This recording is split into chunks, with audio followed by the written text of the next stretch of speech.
नमस्कार साथियों, स्वागत है आपका आरपीएससी गुरुजी यूट्यूब चैनल पर। साथियों, आज हम बात करेंगे यूजीसी नेट और आरपीएससी फर्स्ट ग्रेड की परीक्षाएं सम्मान दिन पर होने पर आरपीएससी के चेयरमैन साहू जी ने क्या कहा। साथियों, इन्होंने कहा कि परीक्षा की तैयारी हो चुकी है। परीक्षा करवाने की प्रक्रिया बहुत जटिल होती है तथा हम सब कुछ तैयारियां कर चुके हैं। हमारा शेड्यूल निर्धारित समय पर होगा। यूजीसी नेट और आरपीएससी दोनों की परीक्षा देने वाले विद्यार्थी बहुत कम हैं, तो परीक्षा को स्थगित नहीं किया जाएगा, तय समय पर की जाएगी। साथियों, पता नहीं यह शेड्यूल कौन तैयार करता है और ये किस बुद्धि से आरपीएससी के अध्यक्ष बने हैं। यदि कोई सिंगल छात्र भी दूसरी परीक्षा देने वाला हो तो भी इन्हें सेम डेट पर एग्ज़ाम नहीं रखना चाहिए। इतनी तो कॉमन सेंस बनती है सरकार की और इन अधिकारियों की। पेपर आउट पर तथा अन्य अपनी खामियों पर काम नहीं करते, बजाय छात्रों को बेवजह परेशान करते रहते हैं। इनकी कोई जवाबदेहिता नहीं है, खाली बहाने बना रहे हैं। एक बंदा 1150 रुपये देकर फॉर्म भर रहा है तो वह एग्ज़ाम देने के लिए भरेगा, तथा यदि कोई व्यक्ति पिछले एग्ज़ाम में थोड़े से नंबर से रह गया तो फिर से नेट का ट्राई करेगा और नेट का ट्राई करेगा तो फर्स्ट ग्रेड का एग्ज़ाम अवश्य देगा। अब लगता है आरपीएससी ही तय करेगी कि कौन सा बच्चा कौन सा एग्ज़ाम देगा और कौन सा एग्ज़ाम नहीं देगा। तो इन्हें ही चयन कर लेना चाहिए कि इस बच्चे को हम लगाना चाहते हैं, इसको हम नहीं लगाना चाहते हैं। फिर प्रतियोगी परीक्षाएं आयोजित करवाने की क्या आवश्यकता है। एक मंत्री के कार्यक्रम पर या एक नेता के कार्यक्रम पर बाकी कार्यक्रम स्थगित किए जा सकते हैं, लेकिन आरपीएससी अपनी परीक्षा यूजीसी नेट की परीक्षा के सामने स्थगित नहीं कर सकती, या इसे महज 2, 4, 5 दिन आगे पीछे नहीं कर सकती। ये कह रहे हैं आगे हमारे पास कोई स्लॉट उपलब्ध नहीं है, जैसे लगता है कि ये बड़े ही फेयर तरीके से एग्ज़ाम करवा रहे हैं और टाइम टू टाइम एग्ज़ाम करवा रहे हैं। ये है हमारा एजुकेशन सिस्टम और ये है हमारा केंद्र सरकार और राज्य सरकार तथा उनकी संस्थाओं के बीच का समन्वय। इन्हें कोई फर्क नहीं पड़ता बच्चों की मानसिक स्थिति और उनके तनाव का, और ना ही इस बात का कि बच्चा सभी प्रतियोगी परीक्षाओं में फेयर तरीके से भाग ले सके। एटलीस्ट प्रत्येक पेपर के 2 दिन के बीच का गैप बच्चे को मिलना चाहिए ताकि दोनों परीक्षाओं में बैठ सके।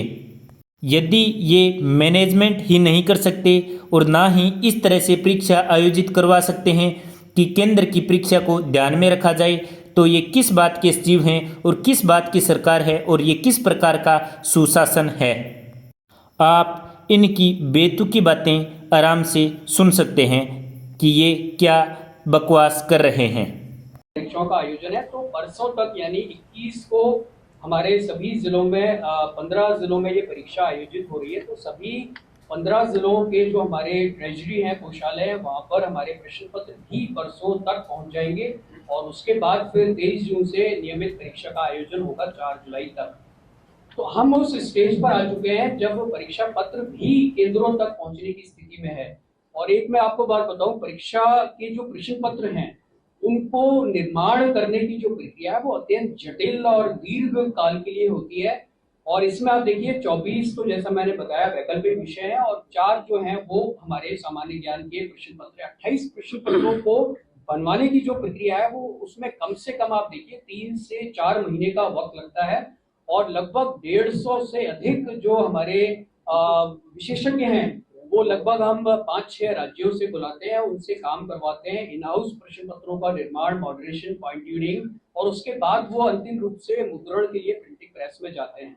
तो ये बड़ा 3 से 4 महीने का एक अत्यंत जटिल और बड़ा गंभीर इसमें हमारे यहाँ इनपुट्स लगते हैं। उसके बाद एक अच्छा प्रश्न पत्र जिसमें बड़े स्तरीय प्रश्न हो। आगे हमें ये भी देखना पड़ता है कि उस वो प्रश्न पत्र ऐसे हों जो किसी भी प्रतियोगी परीक्षा में पिछले कई वर्षों में रिपीट ना हुए हों, सिलेबस के अनुसार हो, उनमें स्तर हो बिल्कुल, हिंदी इंग्लिश का ट्रांसलेशन वो बिल्कुल सही हो, और वो प्रश्न पत्र किसी भी प्रकार से विवादित ना हो, ना वो सिर्फ विवादित हो बल्कि हाई कोर्ट में किसी भी तरह से रिट में ना जाए।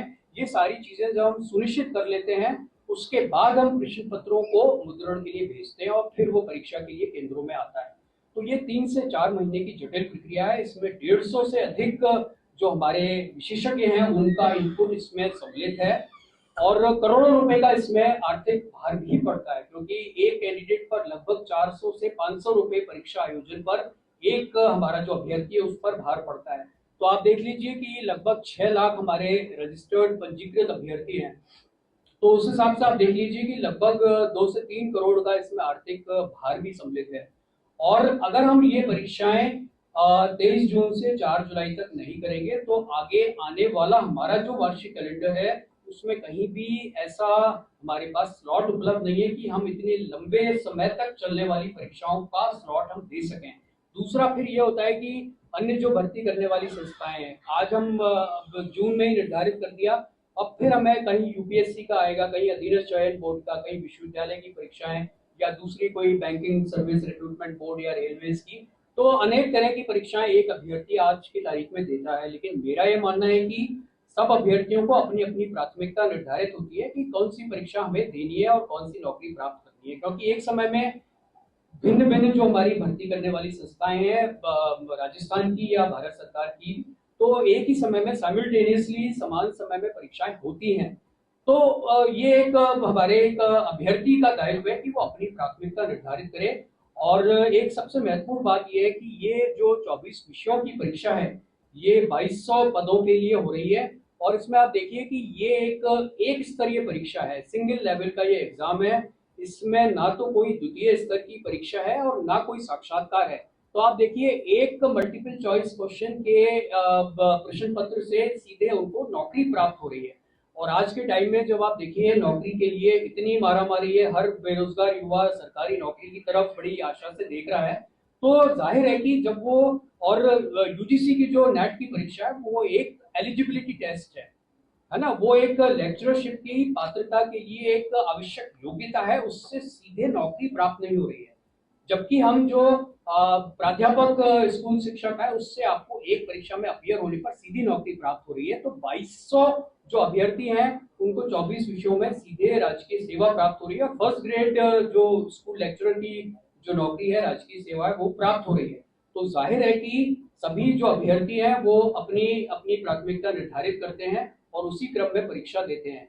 दूसरा, जैसा मैंने पहले बताया कि ये परीक्षा और यूजीसी की परीक्षा में बहुत अंतर है। इसमें दशमलव में जो परीक्षार्थी होंगे जिनका कोई क्लैशिंग होगा, तो उनके लिए आप देखिए कि संपूर्ण हमारा टाइम टेबल रिशफल करना वो ना तो इतना व्यवहारिक है और ना इतना संभव है कि हम 24 परीक्षाओं को स्थगित करके 6 माह पश्चात हम जारी करें।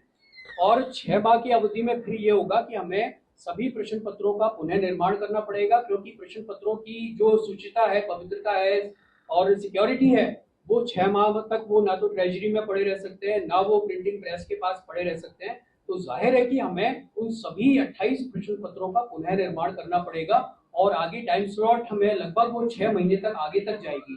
कुछ राज्यों ने, हिमाचल प्रदेश और हरियाणा ने अपनी पूर्व निर्धारित परीक्षाओं को स्थगित किया है, लेकिन वो स्कूल एजुकेशन से संबंधित परीक्षाएं नहीं थी, वो परीक्षाएं संबद्ध थी कॉलेज एजुकेशन की।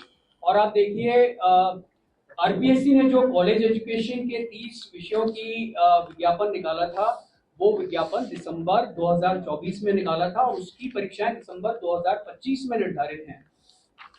दिसंबर 2025 में 30 विषयों के कॉलेज एजुकेशन की जो परीक्षा होगी उसके साक्षात्कार लगभग आयोग का ये मानना है कि वो जून जुलाई 2026 में साक्षात्कार के स्तर तक पहुंचेगी, और तब तक वो दिसंबर माह की यूजीसी नेट के परीक्षा में अपीयर होकर और वो नेट क्लियर करके और जो वांछित योग्यता है वो अभ्यर्थी उसको प्राप्त कर सकते हैं। तो इसका मतलब अगर जून में भी परीक्षा आयोजित हो सकती है तो उनके पास एक दूसरा मौका और है, क्योंकि वर्ष में 2 बार ये परीक्षा का आयोजन होता है।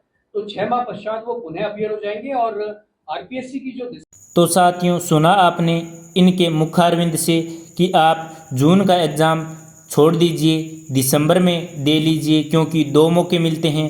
अब आप तय नहीं कर सकते कि आप कौन से एग्ज़ाम में बैठेंगे। अब आरपीएससी तय करेगी कौन से एग्ज़ाम में बैठेंगे। यदि साथ में एग्ज़ाम हुआ तो इनकी कोई जिम्मेदारी नहीं है और ना ही इनका केंद्र की भर्तियों से या केंद्र सरकार से कोई नाता है।